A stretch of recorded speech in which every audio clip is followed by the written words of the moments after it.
Uh, Take any questions. I want to talk about something that's been a rumor that's just persisted for a number of months. I had Bob Kravitz in my office back in late November or early December, and he asked me a question about going to the front office and going into management and working on the personnel side or something like that. And I just said no, that's just not true. I asked him where he heard it. He said, it's just something I've heard. I've had a few other people ask me this question throughout the year, and I've always said no. I came here to coach. I came here to work with Kevin Pritchard, for Kevin Pritchard, and work with his team. And it's a great team. It's Kevin, it's Chad Buchanan, Kelly Kroskoff, and Ted. And so I just want to be completely clear on this. I don't know what the assumptions are that people are making about this, why this would be the case. When I came here, we had hoped to have a really good season this year. We had some struggles early, and it morphed into a change in direction. But that's okay. It has not quelled my enthusiasm for being back with the Indiana Pacers or taking on this challenge one single bit. We have an exciting situation here. We're going through a tough period. We've lost 8 games in a row. No one likes losing. But we had one of the most spirited practices, I'm sure, in the entire league today. We have a great character roster. There are a lot of questions about our defense and our struggles defensively. Well, for the majority of the season, we've been without our 4 best defensive players. And so when, McConnell's back, fully healthy, when Miles Turner's back, when Malcolm Brogdon's back, Chris Duarte is one of our best defenders, that's going to change the complexion of our defense a great deal. And this franchise right now is in one of the most exciting positions it could possibly be in. With the potential for a top 5 pick, the potential to possibly have Cleveland's pick, depending on what happens with their situation with the play-in and the playoffs. And then we have Houston's 2nd round pick, which is going to be, at the very top of the 2nd round. And so this franchise hasn't had a pick in the top 9 since before 1990. And so, in this process, we traded Karis LeVert, who's one hell of an NBA player, to attain some assets. And when that happened, it facilitated the opportunity for guys like Dwayne Washington, Lance Stevenson, Terry Taylor, other guys to get an amazing dose of experience. So, we've developed young players. We're going through some of the growing pains of what that's all about. But, man, if you're an Indiana Pacers fan, it's all in front of us. It's all in front of us.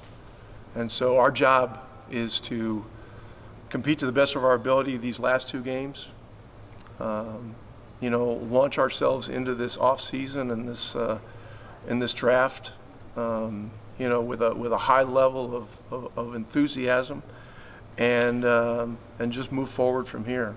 But let me be absolutely clear.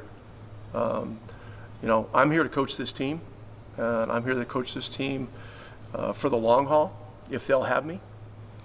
And I'm not afraid of any aspect of a rebuild one single bit, not one bit. And one of the reasons I came back to Indiana, because this is like family to me.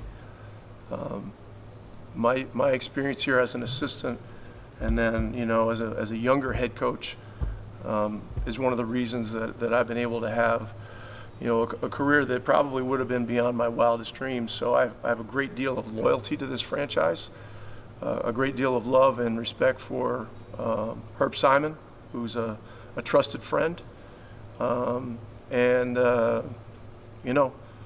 Sometimes you have to take 2 steps back to take 3 or 4 steps forward And that happens to be the position that we're sitting in right now. But I know the realities of this league all too well. I know the East is tough, and the West had a down year. But this league has more and more become about parity from top to bottom, and you know, we'll be on top of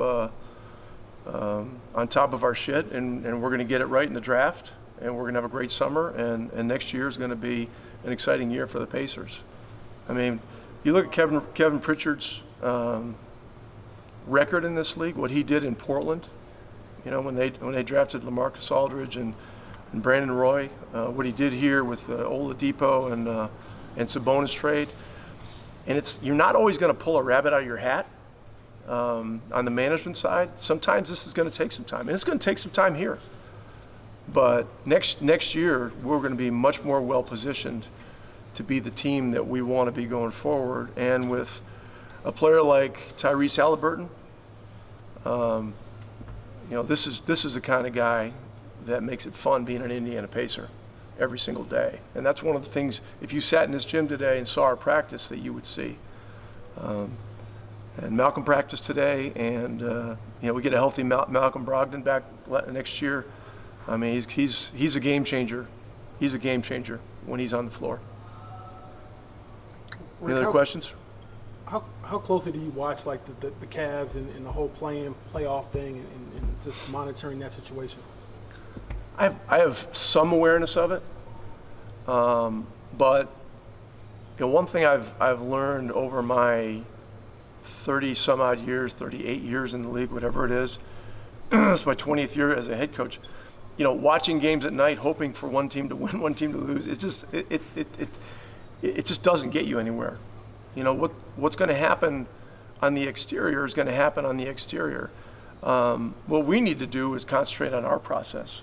You know, I've got to be focused on being the best that I can be every day, so that I can influence my staff that way, and we can rub off that way on our players. And what happens on the outside happens on the outside. We got to control what we can control. With that, do you watch you talk about moving up. You watch how volatile the East has been. You saw New York and Atlanta slide. You can make the move fairly quickly back to where you want to go, right? I mean, it'll take time, but yeah. Listen, I don't ever put numbers of wins on projections. You know,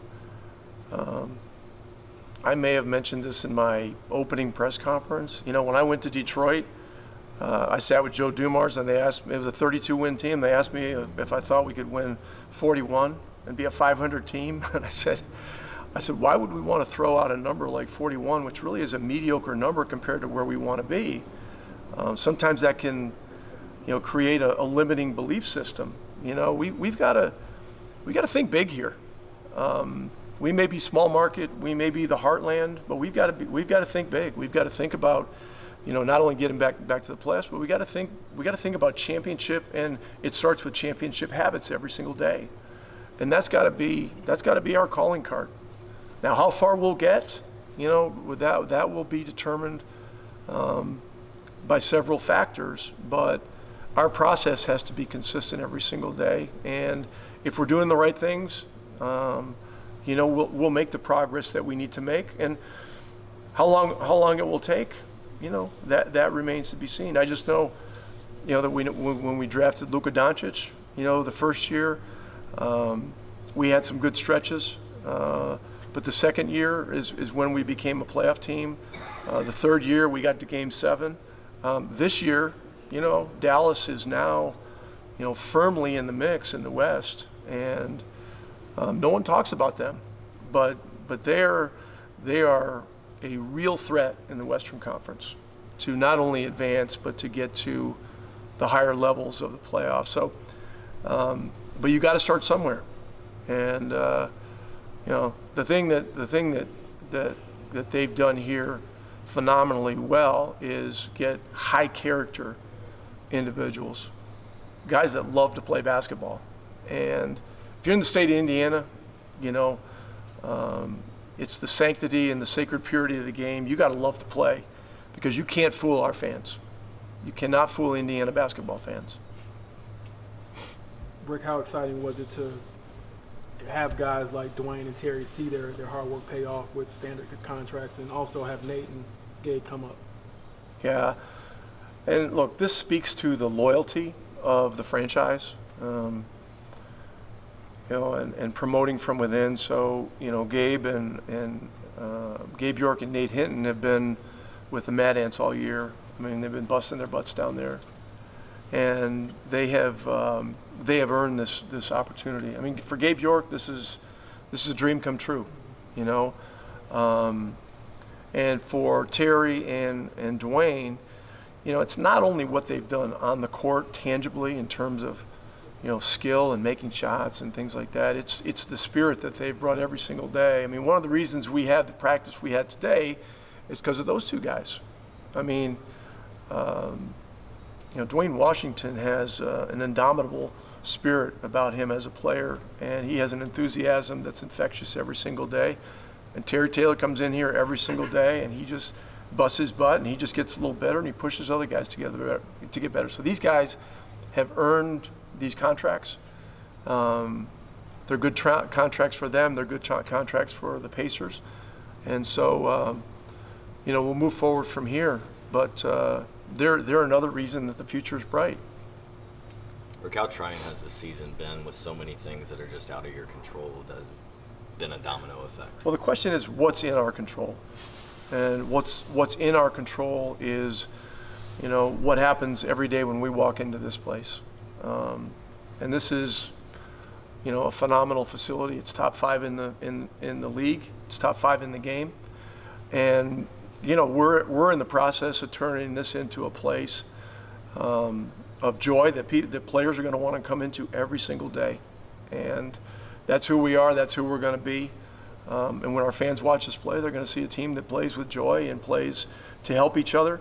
Right now, we're not a perfect team because of, you know, we've been missing some key guys, but we're going to try our ass off, you know, and do the best that we can possibly do. And so we've just got to control the controllables. And, you know, I've studied the draft more closely this year, obviously, because of, you know, where we've been the last couple of months. And it's a great draft. I mean, there's going to be a great opportunity to get a high-level young player that can really help this franchise. Rick, do you know the status of like Goga, Chris, and Malcolm, or do you anticipate them being available this weekend, or how do you look at them going forward these last 2 games? Chris will be out. Malcolm will probably be listed as questionable. Goga will be, he'll likely be listed as questionable, but the hope is that he can play Saturday. I mean, look, we obviously need him against Embiid. You know, if he can play, if there's any way he can play. I mean, with Embiid's size, but you know, he's been limited in practice all year. Not all year, but for the last couple of months since he's had this issue with his foot. And you know, it's pretty courageous the way he's battled and kept playing. You know, even though there's been pain. And what happens is every few games he gets stepped on. And then, you know, son of a bitch, here we go again. You know, it's gonna, you know, then he has to sit out a game, or maybe it's 2 games and then he's back. You know, the back-to-back in Memphis when he played the second night, you know, after the Sacramento game, I mean, that was above and beyond. You know, that was, and look, he knew we were down guys. We had Adams and Jackson and, you know, monsters out there, and he knew we needed them, and he went out there and, you know, and he did his best. And then consequently, I think he missed the Toronto game after that, but then he was back, and he's been slugging it out, and he's had a really good run, and he will make a full recovery. But you know, when you have a bruised nerve in your foot, which is what he has, I mean, this is just something that takes time, and you've got to avoid the collisions, the impact, and the people stepping on it. You know, and that's how you heal from it.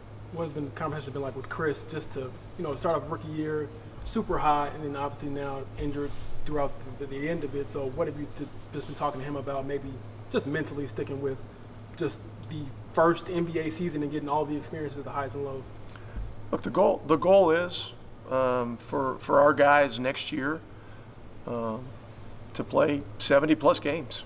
You know, I think it's in today's game, it's very, very rare that a guy plays all 82. I think Buddy has a chance to play in every game that he's been available for. I know he missed one in SAC because of the trade, but you know, there are certain guys that just love to play, and they're just going to be on the court. Buddy's one of them. Justin Holiday was one of them. When he was here, he had the longest Ironman streak going. But for Chris, it's all about let's get over this this toe situation. Toes are tough, you know. It's a low circulation area. You know, it just takes a while. I mean, Miles had a toe thing last year. He missed 30 some odd games with it, and then it took a little while in the summer for him to get back. But Chris will get back healthy sooner than later, I think, once the season is over with.